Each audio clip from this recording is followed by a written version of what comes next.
Hello and welcome to Control the Chaos with Executive Functioning Skills. We're going to be sharing our failures and our successes with you today when it comes to executive functioning and that kind of modern classroom of a blended learning classroom. So, with me today, I have Tara, and I'm Stephanie House. If you don't know us, I'm an instructional technology coach in Pickerington, and Tara.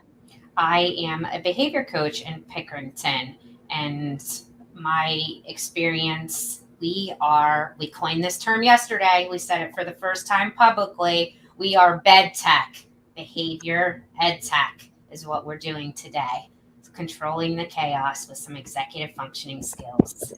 Yeah, I'm still trying to wrap my head around that. And I feel like we could just show up to conferences in our PJs, which people might enjoy. We could do like a comfy Yeah. slumber party themed activities. So maybe bed tech's not the best. Like, I really like that because I do want to show up in my pajamas. However, maybe bed tech might not be the most. Maybe we're just saying we need people to calm, right? Like Yeah, bed yeah, tech, you become calm. yeah, maybe But that's it. Yeah, so how Tara and I connected. A lot of people are like, okay, Stephanie said she's technology and behavior. Like how do bed tech, yeah, Stephanie in the chat, she says she loves bed tech. How does that come together? And so with that, what was happening is Tara and I were like slowly collaborating, like that awkward surface level phase of a beginning of a relationship. And then teachers were just having a lot of classroom management issues when they were trying to do blended learning in their classroom. And I don't have behavior as a background. Like I was the teacher that was fun. I could engage my students. Like I'm really good at engagement strategies. But when it became like behavior focused, I sometimes struggled with that. So I reached out to Tara and I was like, hey, I'm trying to help these teachers with blended learning. They want to do it, but they're about to give up. And we started to focus our focus, our energy, our everything on executive functioning skills. It started to overtake our life last year because there's not a whole lot of resources on both of them. And so we started to have to like research and pull from different places to create bed tech. Right. And it's really just about stopping focusing on what students couldn't do and what their deficits were, and we'll get more into that. And we started focusing on what we needed to do to bring those students up to where they could so they could engage more in these blended learning models and engage more in the lessons going on. So stop focusing on what you can't get and start focusing on what we could help students become. Yeah, so with that, I just threw in the bit.ly for a Google form. So you're going to go ahead and go to the Google form. If you would like the slides resources, we're going to email them out after the session. Just put your email and then right here, your name, your district, and then the session title. So this session title is Control the Chaos with Executive Functioning Skills. If you don't want to type out executive functioning skills, just put EF. That works too. And then again, we'll send them after about 24 hours after the session. You should receive those resources. So go ahead and fill that out. And while you're filling that out, we do have an upcoming book. And we haven't really announced our book officially on Twitter, like the reveal of the cover. But this is the cover of the book, and it's called Control the Chaos, what it takes to create order in the classroom and teach those executive functioning skills. So we're so excited that our book should be coming out pretty soon. We just finished some big pieces of the editing process. And hopefully very soon we're gonna have that launching and published.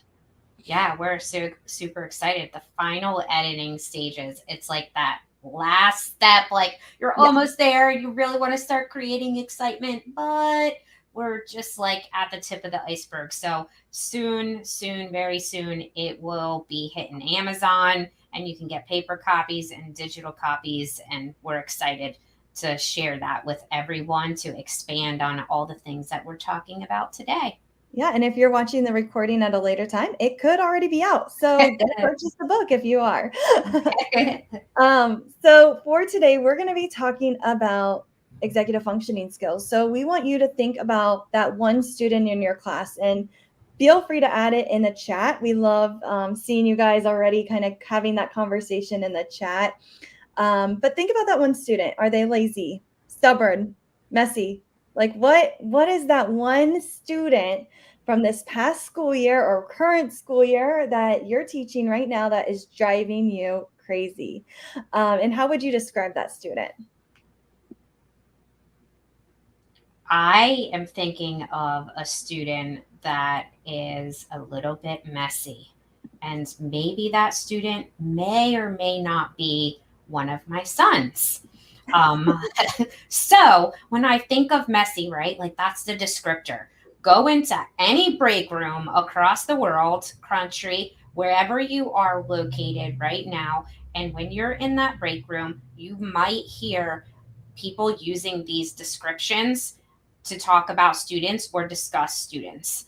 So this is a mindset flip, right? Thinking about instead of that messy kid, this kid needs support in organization and planning and prioritization.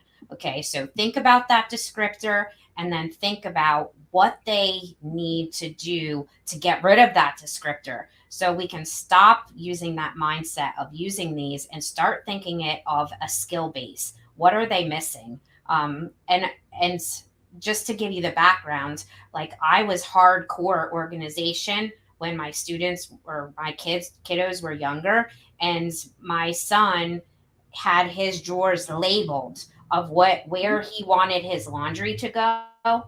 But my husband was we're a blended family, so my bonus son, he didn't have those hardcore organization skills in the background because my husband, it was just the two of them together, so they had a different background. And my husband would just do it instead of teaching him to do that skill himself. So he never learned those organization skills at home. So when you make that relevant to what your classroom is, right? It's two kids in the same house, but because we were having a blended family, they had different backgrounds. So they came to school with different needs because of their different backgrounds, not necessarily, it wasn't an ADHD thing, it was an emotional control thing. It was just simply their background and their skills were different. So think about those kids, think about the deficit, and then think about, okay, these are the skills we need to focus on to teach those kiddos. Yeah, and I think too, when I hear, lazy or something like that, when I'm talking to another teacher, I mean, I've used these words before. It feels like you can't change the kid. Like that's just the way the kid is. He's always going to be lazy. The student's always going to be forgetful. Like that's just who they are. And when you pair these up with executive functioning skills, that word skills really makes me start to think that no, these are skills I can teach students to work on. And you can. And what's crazy is students need these skills to be successful in a blended learning classroom. If we want them to show that ownership and take control of their learning, they're going to need these executive functioning skills, not only in school, but in the real world. A lot of people that have jobs, you need to be flexible. If something happens at work, you've got to be ready to change. If you're have a project that's late, that might not be acceptable at work. And so we've got to start now with those kids. And put this in your mind as well.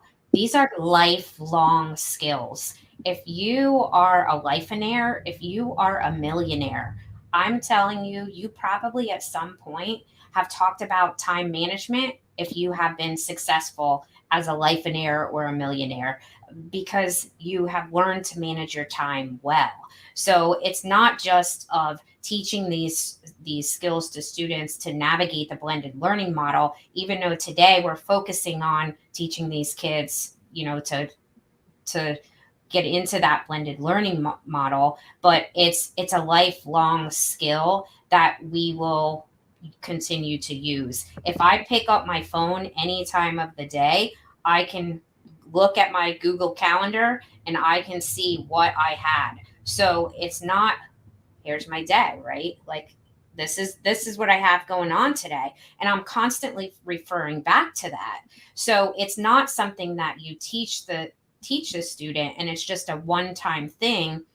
And if you're a history teacher right now, I'm going to apologize for the comment that I'm about to make. But like if I'm looking at World War II, I don't remember the general that was leading the pack and fighting in the World War II that I learned in history and in the eighth grade. But I can tell you time management and planning and prioritization, I use every single day of my life. So these are really, really important skills to work on and shift and put into your everyday lessons. And I think it's also important to note that it can take a couple months. Like these skills don't just happen overnight. It takes time and it takes habit to teach these students these skills, and it's not easy all the time. So just kind of keeping that in mind that I have to continuously go over these or remind the students to use the different supports can help students as well. And so we're going to kind of break it down. So let's start with the start of the class. Right when your students enter your classroom, we were having some teachers that the students weren't getting started right away. They were losing instructional time. Students were not prepared. They didn't have the materials ready, all of those different pain points. And so what we started to implement was like agendas and kind of goals for the day and wonder walls to help our teachers create different systems to help with some of these executive functioning skills like time management, working memory, or getting the students to start a task right away. So one of them that we created was buzzwork. And so with buzzwork, it's spiral review. So working on that working memory, and students come in, they see expectations. They have right here what they're supposed to have on their desk. So they are ready to go when when class starts. It's not, oh, I have to go to my locker, I have to go get this. It's they're ready to go because they had 8 minutes to get prepared for class. Then there's usually a social emotional check-in. They do their spiral review, and then when they're finished, they can work silently or read silently something. Yeah, and I think the important piece of this, right, is that we're providing those expectations, and those expectations are that they have the materials ready and these things ready to go. A lot of times when we think about an agenda, we think of it as a list of to do things. But providing those expectations and helping them get prepared and planning for that task, as well as not just having that to do. And I love your comment. LOL, no offense taken. We don't teach history that way anymore. Um, thank goodness you don't teach any, and there's never any offense taken here. We love an open comment and sharing, so never offense taken. It was just an example of that was when I was in school of when it was taught that way. It's not taught that way anymore, but it was just an old example. Yeah, so here's that example of kind of going over the expectations. This is the voice level, the materials you need, and here's the to-do list.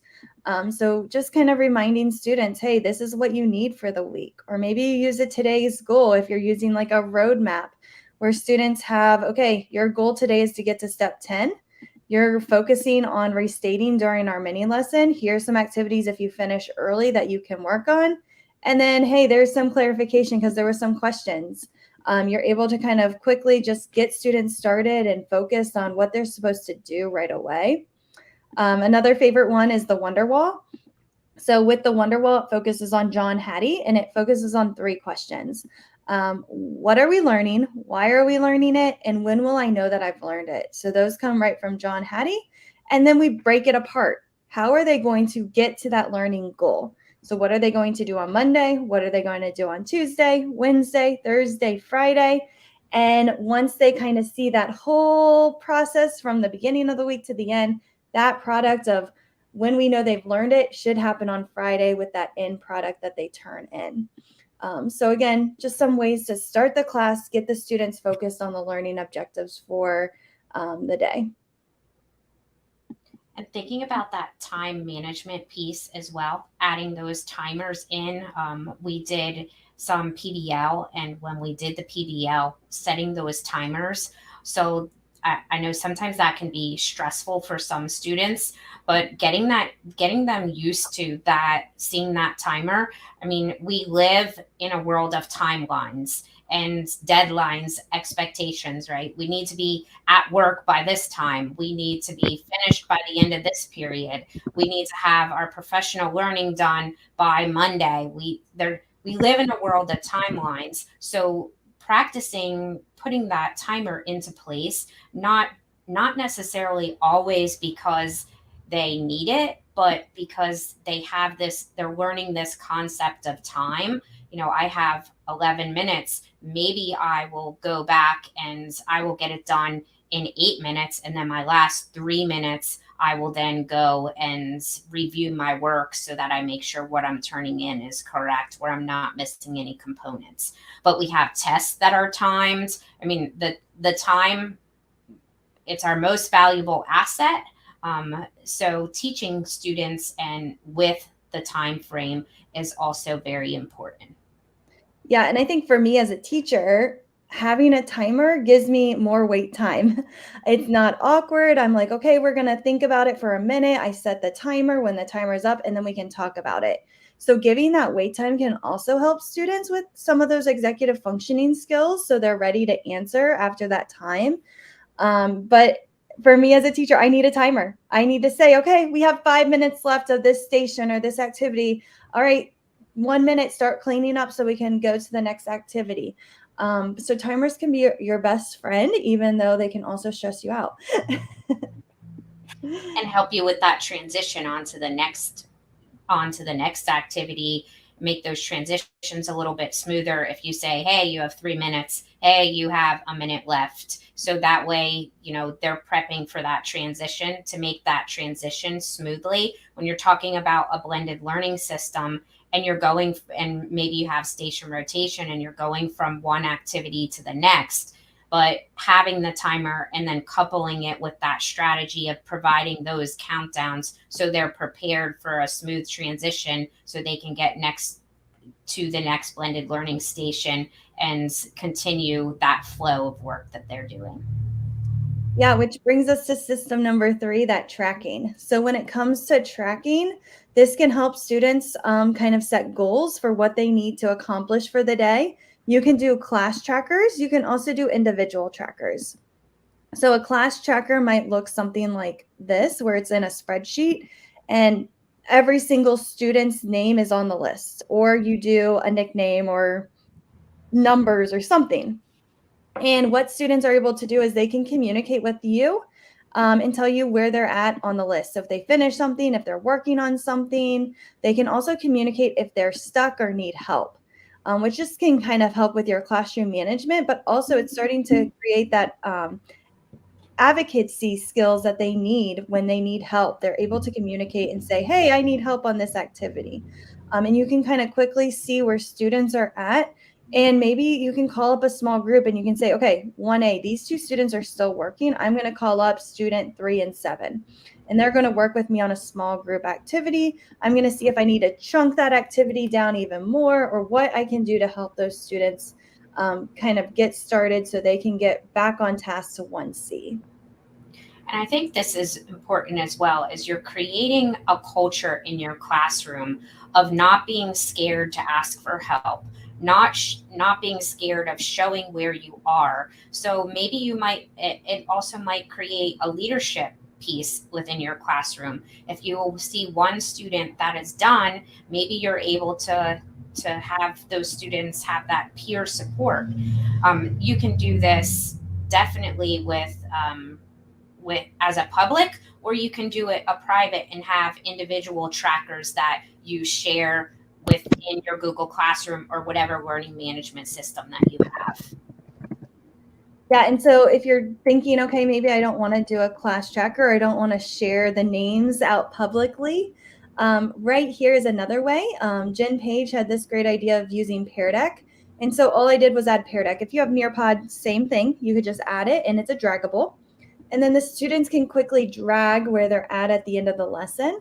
And you're able to quickly say, okay, students, I'm going to create my small groups based on this information of where students left off. And then I can quickly check in with my students at the end of the class or at the beginning of class the next day.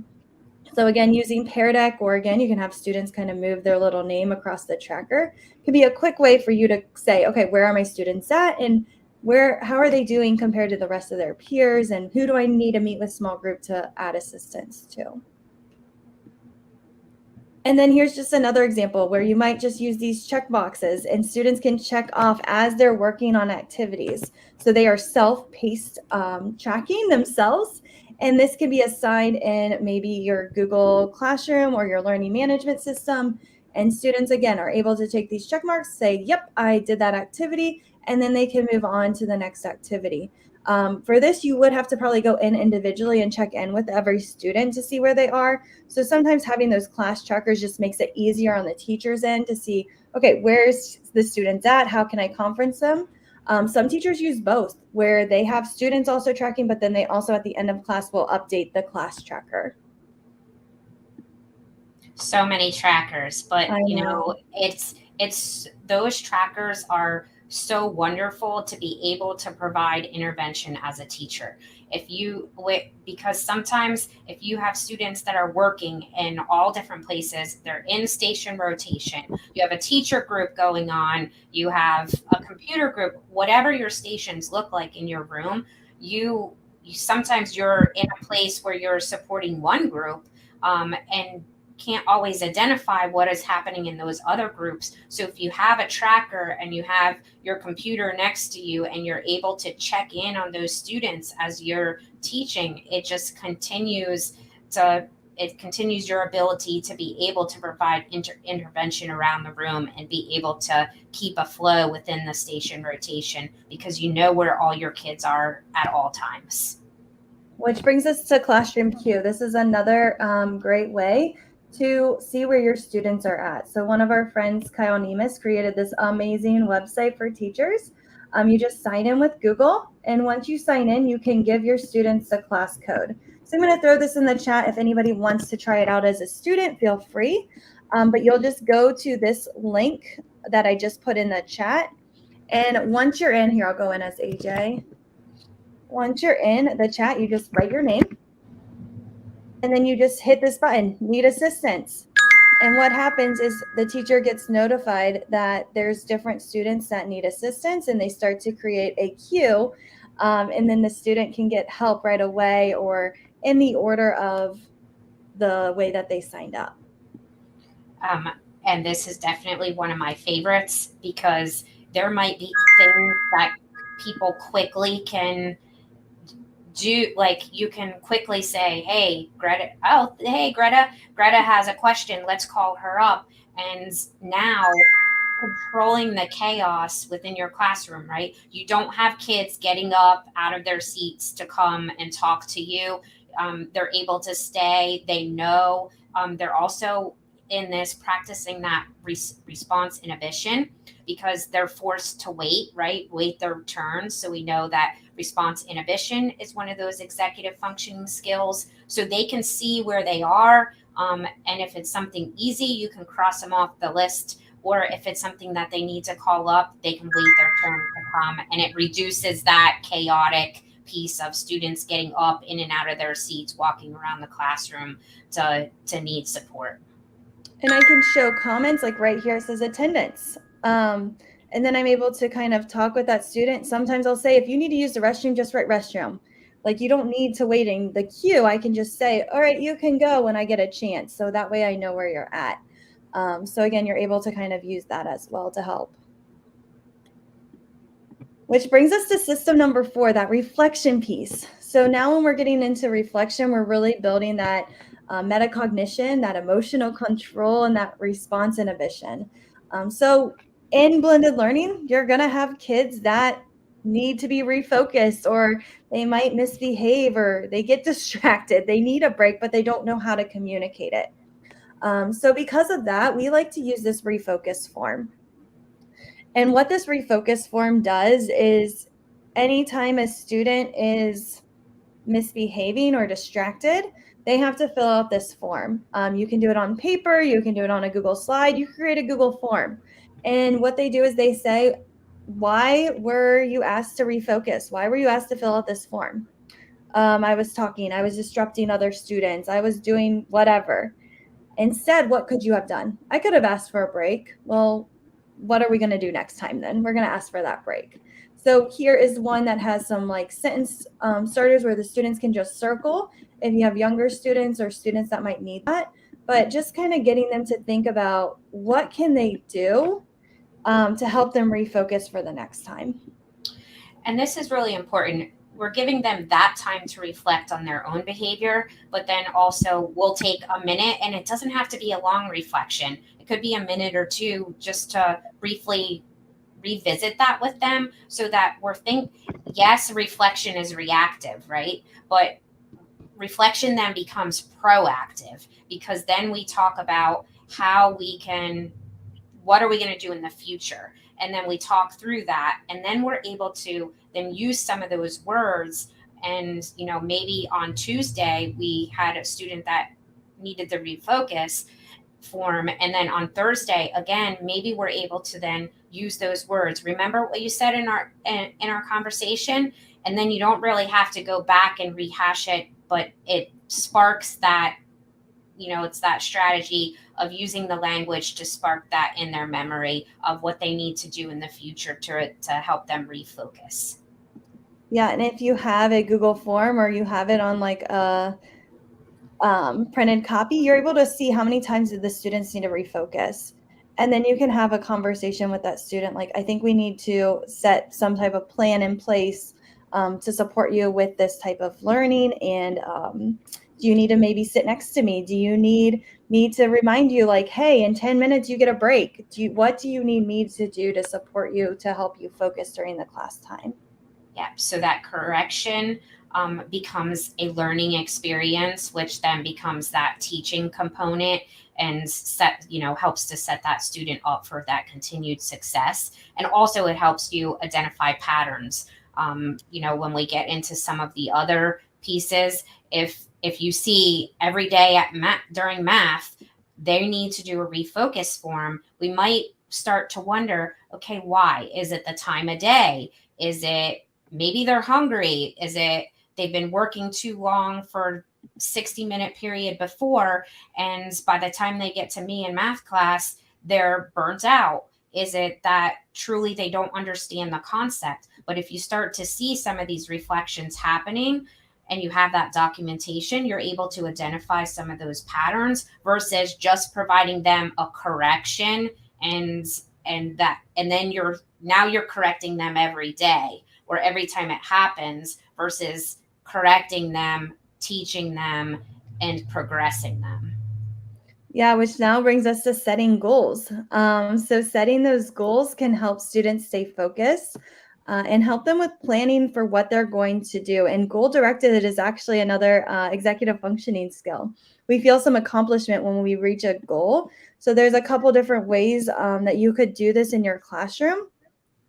And with that, we have like a today's goal, which we kind of talked about earlier, where students can come in, but here's the reflection. They fill these two parts out at the beginning of the lesson.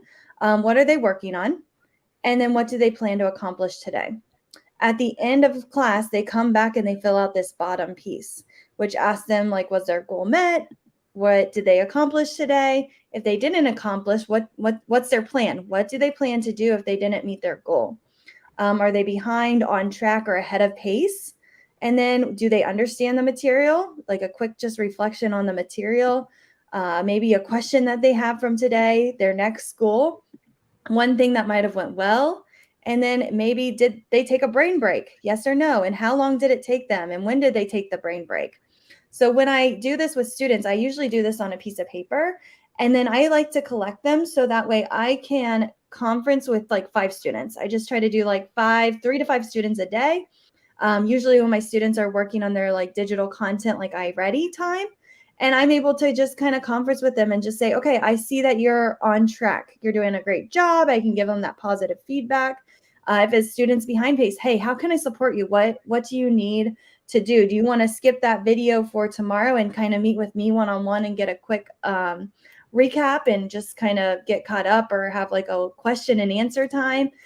So this has really helped me, just like with conferencing with students. And again, I just pick about 3 to 5 different kids. I see all the kids in a week, but I just slowly see them because I just pick a couple every single day. Remember that unmotivated kid, that descriptor we used in the beginning?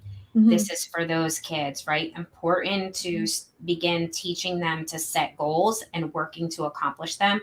I don't know if anybody else here has had a to-do list before, and when you are able to cross stuff off your to-do list, it feels really good. Like when you start, your to-do list starts getting less and less. Same goes for our kiddos. Some of those kids that are unmotivated, if we start, having, maybe we start with the to-do list and then we level it up to start setting goals, and they start to feel that sense of accomplishment, then we start to increase that motivation, and we're really working at, I know it sounds really silly that a to-do list can support unmotivated students, but that sense of accomplishment and gaining that self-confidence can really support that unmotivated student that we coined unmotivated in the beginning of our presentation. And here's just another way, like with a class, you can set class goals. You could do individual goals. As a class, we have passed this many lessons and our goal was this. But seeing how many lessons you passed compared to your goal, again, makes you feel like I accomplished a lot. So these are just quick ways that you can kind of add that into your classroom for students to see quickly, like, hey, I did reach my goal today. And they can get really excited about that. And then Tara is going to talk about work and reset. Work and reset is one of my favorite things. I worked on this, but I never called it work and reset years ago. When I was in the classroom, I noticed that some of my students really had trouble sustaining their attention because I did have some students with mixed abilities within my classroom. So knowing that, right, do we all need a coffee break? We all need a water break. I mean, I know my mouth is getting parched right now. And when this hour's over, I'm going to need some water. I'm going to need the restroom. So expecting students to be able to sit through a 60-minute period, or I've seen elementary where they had a 90-minute block of time scheduled. If we're not providing some of those resets, that ability to give those students a break, then they're probably not retaining all that information. Think about a kindergartner, a second grader, all the way up through that work and reset, providing them that minute to, give themselves a brain break and then come back to work of what they're doing. So, and this has worked through every grade level. So I did a work and reset with high schoolers, and their reset options they had 2 of them. So this one was more of an elementary level work and reset, but my high schoolers, they had nothing more motivating than a phone to a high schooler. Mm-hmm. We did a tally where everybody had to tally their notifications, and within one class period, there was a total of 187 notifications that the high schoolers had gotten during that class period. Completely distracting, right? So our goal was their success criteria was they had to go 20 minutes without touching their phone. Their phone would be on the edge of their desk, turned over, without looking at it, without being distracted by their phone and the notifications going off.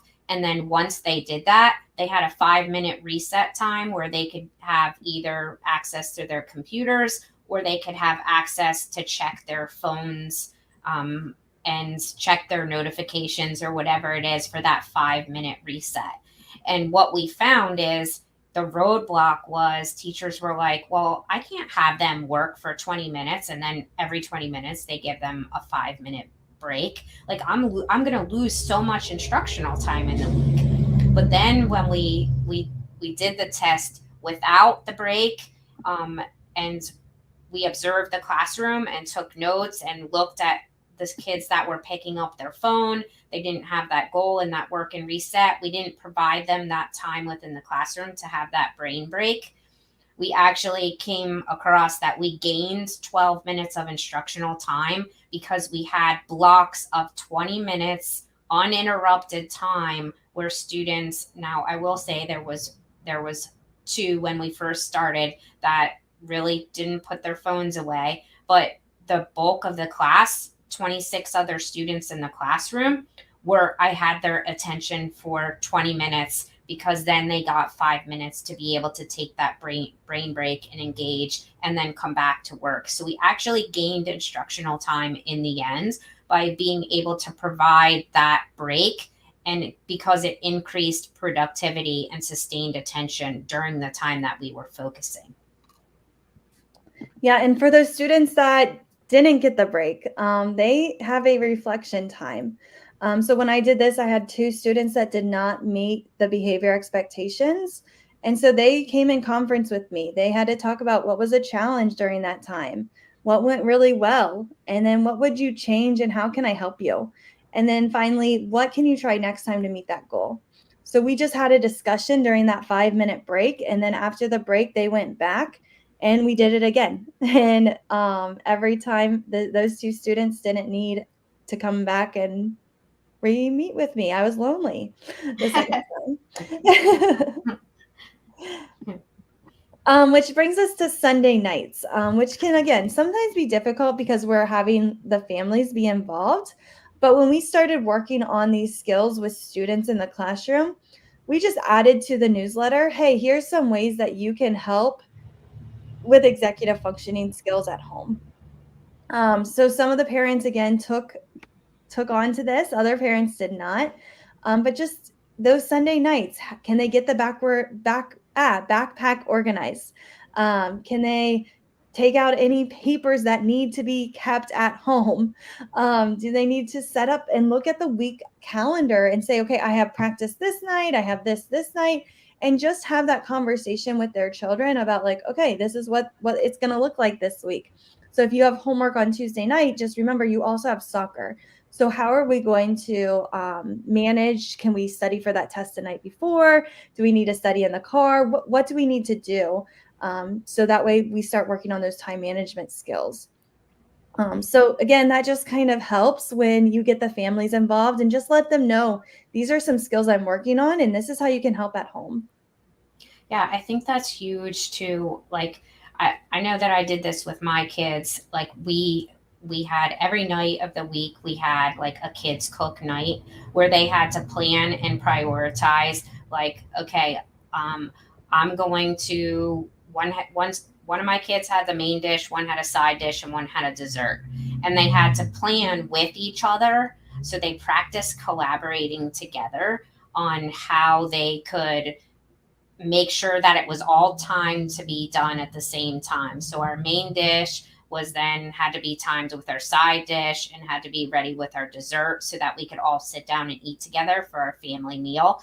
So we practiced that planning piece and collaborating.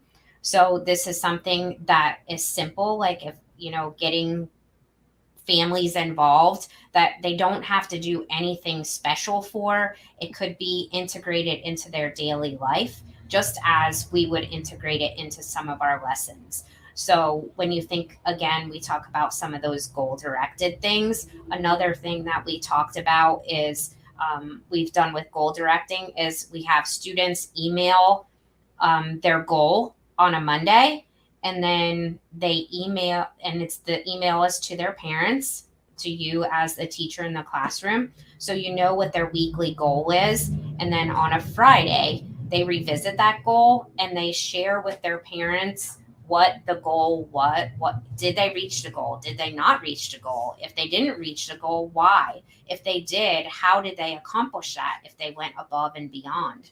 So students that in that goal directed piece, it gave them a conversation to have at home with their parents, but then also it provided that accountability piece. Like if I'm putting my goal out there to my parents and getting them involved, or whoever is at home that can support me, whether it be an older brother or sister or whoever, if I'm putting that goal out there and they see it and then they spark that conversation of accountability, that's one of the things that we really saw great improvement on.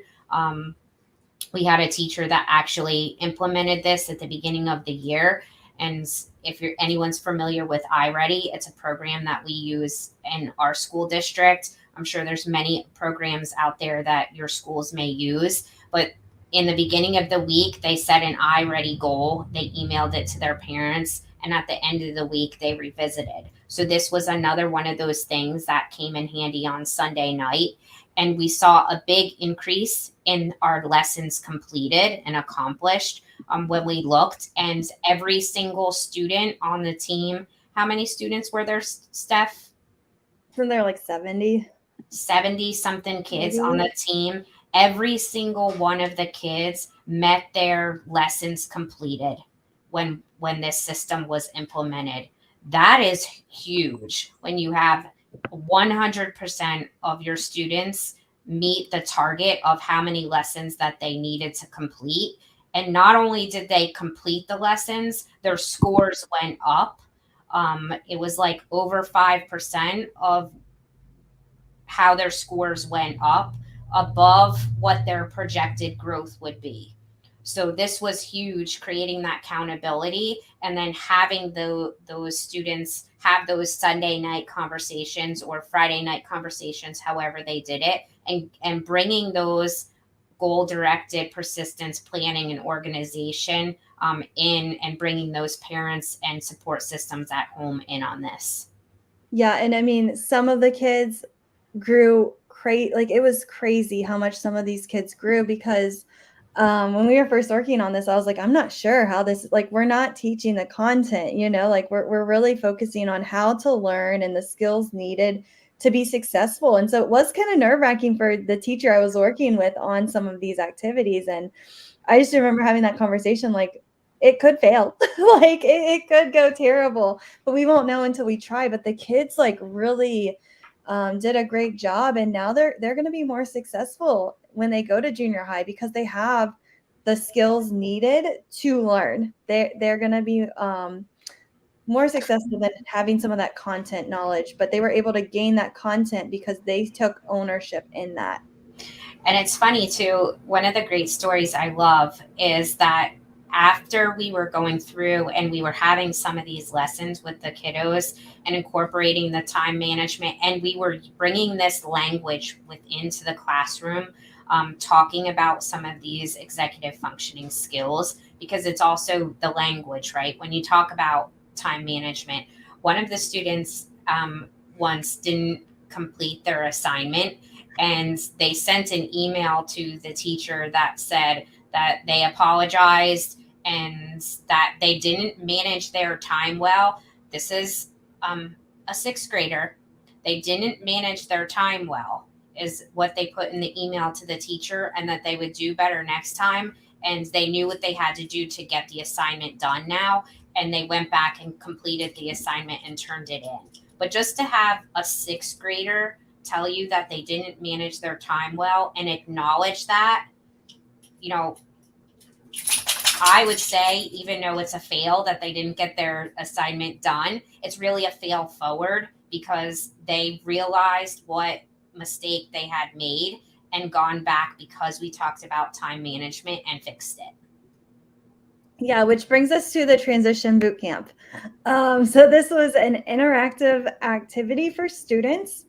We did it at the end of the year. So rather than maybe watching movies or kind of wasting some time, we started to prepare students for that next grade level. And so here are just some of those activities. For example, students in the middle school don't have lockers. So when they go to junior high, they have lockers. And so they had to try to open up their locker within 30 seconds. Talk about stress. Some of these students had, but again, they're going into junior high ready to do that. There's kids that bought locker combinations to practice over the summer so they wouldn't have that anxiety of back to school. They had to place all of their material in their book bag within 60 seconds and they had to pass a peer inspection. These peers were not easy. They were very, very hard to pass, some of them. So again, it was just fun to see these kids do these interactive activities with their classmates and gaining some of these skills that they're going to need for the future. Perhaps one of my favorite parts of Transition Boot Camp, besides the locker, was thinking about the hallways. So, and this might correct me if I'm wrong, grade levels might differ between buildings, but our K through 4 building, we teach the students from K through 4 to walk down the hallway on a line, following a teacher, hugs and bubbles maybe, or hands to their side, voice level 0. So we train this, right? We, from kindergarten, preschool, this is how we train students to walk in a line. When you get to middle school, in our worlds, maybe not yours, but in our world, we're still doing this. They're still walking behind a teacher, escorted on their own. And this is what we've taught them to do. So that's great. We've taught them, they're doing it, they're following along. But then in our district, this 7th grade, the bell rings, everyone dumps into the hallways. They have 3 minutes to make a class change. They've never been on a timer before. They're not guided by teachers whatsoever. And then they're like jumping and hitting the signs because they're like playing basketball. They're running the hands. Maybe some of them have book bags and they lack that piece of self-awareness because they're not used to being in a crowded hallway. So they turn to talk to somebody and hit somebody with their book bag, and their voices are loud, and all the teachers are like, nobody knows how to behave in the hallway. Our hallways are like the wild, wild west. I don't know if that happens in anybody else's district, but when you have that transition in the beginning, the hallways can be crazy.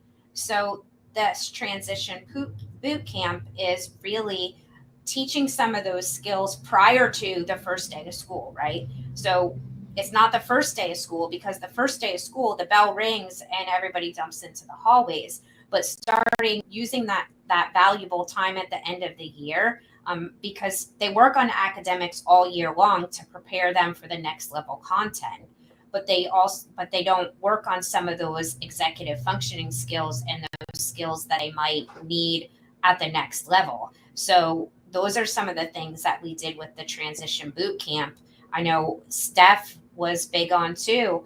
It's not just organization within your book bag, but what about your digital organization? You go into high school or junior high, there's more papers to write. There's more like everything or type. Everything is in your learning management system. And what kind of organization system do you have? So this transition boot camp at the end of the year, we did 6 weeks. And really, when I say 6 weeks, it's 10 to 15 minutes a day that we worked on this and provided instruction on these skills to help them prepare for the next level, just like we help them prepare for the academics at the next level. And this is basically after testing time that we do this to help them increase these skills to prepare. Yeah, and it was also exciting to see because we had a game at the end of the year. It was like a smaller version of the boot camp. It was like a QR break-in game. And we had some students that participated and some teachers that participated that did not do the boot camp. And you could tell the difference between the kids who did the boot camp and the kids that did not. How fast some of these kids were completing different activities and compared to the ones that did not go through the activities of that 10 to 15 minute activity. Even though it's such a small time, these kids were really prepared compared to the ones that did not go through it. 100%. Yeah, which brings us to system number 8, which are roadmaps. Roadmaps can help with organization, planning, prioritizing, and organization. It can also help with chunking up a task. So there's a ton of different roadmaps that you can kind of see in this make and take, where you can come in and add your own design and take another design, with you. But again, you have a topic. So here's one on writing. Here's the starting point, here's the end point, and here are all of the tasks that students will complete to get to that end goal. So again, you create like, what do they need to know and what order do they need to know it? So you're doing a lot of backwards planning when it comes to roadmaps and designing a roadmap.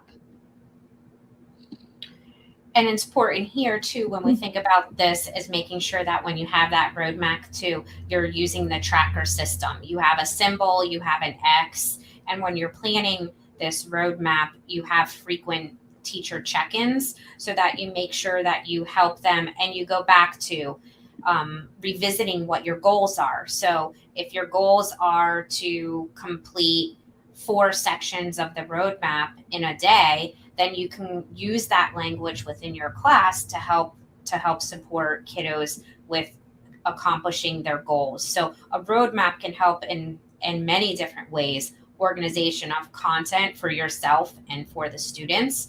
It can provide that self-paced learning. It helps students use that tracker and planning and prioritizing. They can chunk their roadmap. So if they have a due date of 2 weeks, then they know, they looking at their roadmap, how many sections they need to do in a day. So there's so many great things that can come out of using a roadmap within your classroom to support the use of the executive functioning skills. Yeah, and with that, like emotional control as well. If a student's having a bad day, you're able to conference with them and work through and give them some coping strategies compared to if you're doing direct instruction. There was so many times where I had to say, you need to wait because I have to teach this lesson to 20 some kids, where a roadmap is self-paced. Students are able to move in, they have teacher check-ins, but I'm able to provide that support to that student that might need that social emotional check-in or that support at that moment. And then 9, we already talked about to-do lists, and we love to-do lists, feeling that accomplishment when you finish something.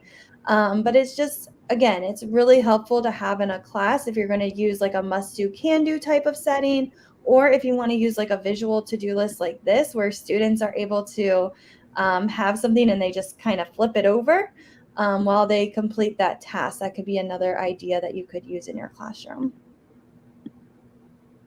Or you can teach them the digital, whatever system that you're using to create tasks with their Google Calendar or whatever it is, that learning management system that you use within your classroom. And then our last system for today is Fast and Curious.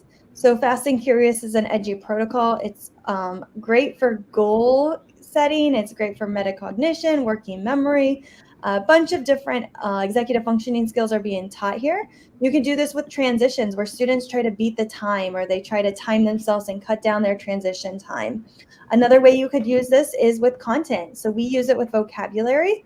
And what the students do is they take a test on Monday. They score really low, about maybe 10%. And when the students score 10% on Tuesday, they might go up to 30%. Students are seeing their growth every single day. I assign this as every student can edit in their Google Classroom, or every student gets a copy and they can edit in their Google Classroom. And then we also have a class one. So every class, we have like maybe a competition between class 1 and class 2, or we do Monday through Friday and we keep track of that class average. And if we beat our previous score, we might celebrate or get some type of prize reward. But it is a great way to review content and see students' progress from when they just learned something. So on Friday, when they accomplish and they really take note of what they learned, and they're scoring like 90 to 100% on that work. And this is another just way that Fast and Curious too. It doesn't have to be extended periods of time. It could be quick activities. You could use this for a longer activity. You could use it for a quick check, just to see where students are, so that you know if you need to provide some intervention. So if you see on Monday, Tuesday, and Wednesday that the score stays the same and there's no growth in that, then you know that there's something going on, and you need to provide some intervention there and see where the student is, has some conversations, see where they're struggling to add that support, and and alls it is a visual, right? Like it's a visual for them and it's a visual for you of when you need to jump in and provide some support, as well as working on those metacognition, working memory, and sustained attention. And just some other tech skills that might be helpful for your students is when they're watching a video, pausing it, having the closed captions on, watching it in full screen so they're not distracted by the ads, splitting their screen so they can have this kind of setup and then another video over here or a document over here, and they're able to kind of work split screen. That can help a lot of our different students just by working like this with a double monitor type of feel. They can also use Control F. So when they're on a website and they hit Control F, they can find information quickly. Or if they're in your Google Classroom and they need to find an activity, teaching them Control F will allow them to find that activity a lot faster than if they have to search for different things or scroll and scroll and scroll. Also, if students log out of a tab, teaching them Shift Control T will reopen that tab. Because a lot of times students get click happy and then they exit out of their tabs. They need it. So teaching them that skill, bookmarking their important sites that they need to go to, and then also teaching students how to video. So when they need help, they're able to create a Screencastify video to explain what the problem is and what they need help with. And then they can send it to you and you're able to quickly help them rather than playing email tag back and forth. And so here is a resource that you're able to receive once we send the slide decks out. But it just talks about all of the executive functioning skills. And then there's just resources embedded in that we've kind of collected for more. So once you kind of look at that one student and you go, oh my gosh, organization is that student's weaknesses. There's like a chart and it just kind of goes over what strategies you can use with that student. Yeah, and keep in mind too, one of the things that actually I think we missed is what we did when we started this is we had the students take a pre-assessment of what their executive what they looked like. They rated themselves within this pre-assessment, and then it was like a 5-minute assessment. So I know we hear the word assessment a lot and sometimes we panic, but it's really short. It's about 5 minutes. They go through and they click the boxes, and at the end, after we did these skills, we had them go and reassess themselves and to see what their growth looked like and how comfortable then they were within those skills, to see where they still needed support or where they thought, oh, I'm good. You gave me enough support. Now we can move on to focusing on another area of executive functioning, maybe that I need a little bit more. Yeah, and we use some of the students to lead a session. So like for an example, right here, this student has a pretty strong time management, organization, emotional control. They were able to lead sessions for their peers and go over some of the tips and tricks that they use to organize their Google Drive or whatever organization we're focusing on for that week. And so here again is that resource. It kind of goes into more detail about all of the executive functioning and then the resources to support what we've kind of collected and what we've used with teachers. And so thank you so much for joining us today. We do have a podcast. If you are wanting to learn more or learn weekly with us, we have a weekly podcast that we post every single Wednesday morning that you can join and listen to the conversation. But it's just different tips and tricks to help teachers that might be struggling. So thank you for joining us, and feel free if you have questions to reach out on Twitter or ask them in the chat. But if we do miss them in the chat, please reach out to us directly on Twitter. Thanks, everyone.